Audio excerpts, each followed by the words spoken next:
Oh, hello there. I didn't see you. I was just reading. About what you say? Just constitutive rhetoric. It's a theory about how language or symbols create a collective identity for an audience by methods of condensation symbols, literature, and narrative. What are condensation symbols?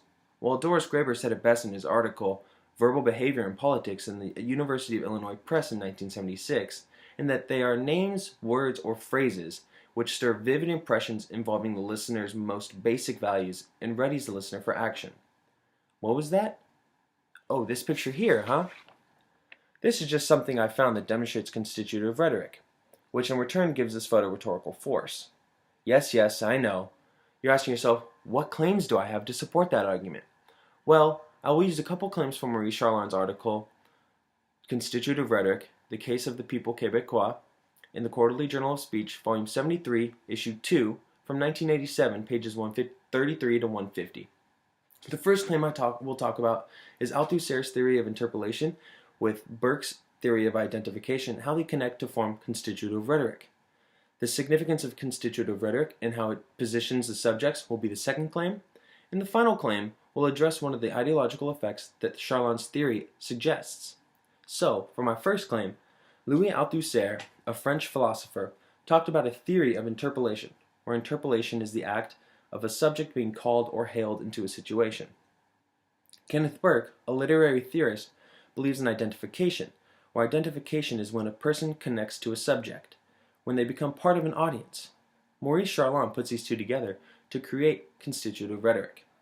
Now I believe this claim is clearly demonstrated in this photo here. As you can see, Uncle Sam is pointing to you, or me, or us, and it is clearly addressed to us in the caption saying, I want you to support the war on terror, where the you is capitalized and red, thus drawing us into it, thus interpolating us. Althusser says that we are always already subjects.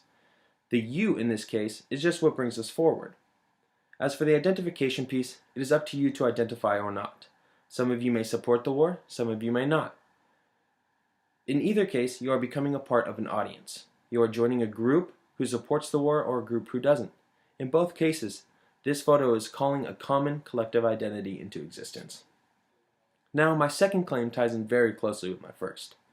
Charland says in his article, what is significant in constitutive rhetoric is that it positions the reader toward political, social, economic action in a material world, and it is in this positioning that its ideological character becomes significant. The positioning of subjects can be understood as a two-step process.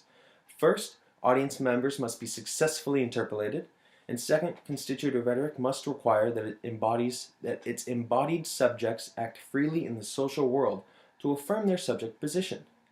This goes to say that constitutive rhetoric comes in two parts, interpolation and identification. As for how it is demonstrated in this photo, is that we see Uncle Sam telling us to support the war on terror. Until we read the you in the photo, we haven't been interpolated. But once it becomes personal and about us, the moment we read you, we are interpolated. Something Charland says is that constitutive rhetoric positions the reader towards political, social, and economic action in the material world. This poster, as we can see, is very patriotic.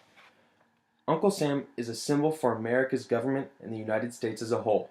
In identifying with this photo, we take a political stance, whether for or against. Now, my last claim is that Charland's theory suggested different ideological effects, where one of them was the process of constituting a collective subject through narratives that foster an identification superseding divisive individual or class interests. In this photo, we can see the clear narratives that call us into identify as a collective, and in becoming a collective, these narratives want us to put our differences aside. This photo is calling on us as Americans.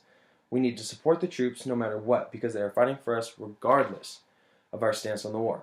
It isn't about you or me, it's about the nation as a whole. Now, you can see how this photo demonstrates constitutive rhetoric when looking at Althusser's theory of interpolation and Burke's theory of identification, the significance of constitutive rhetoric and how it positions the subjects, and one of the ideological effects of Charland's theory. But right now, I have no time to debate the war on terror. You must leave. I must get back to reading about constitutive rhetoric, as I have an essay to write that is due in one of my classes. Good day.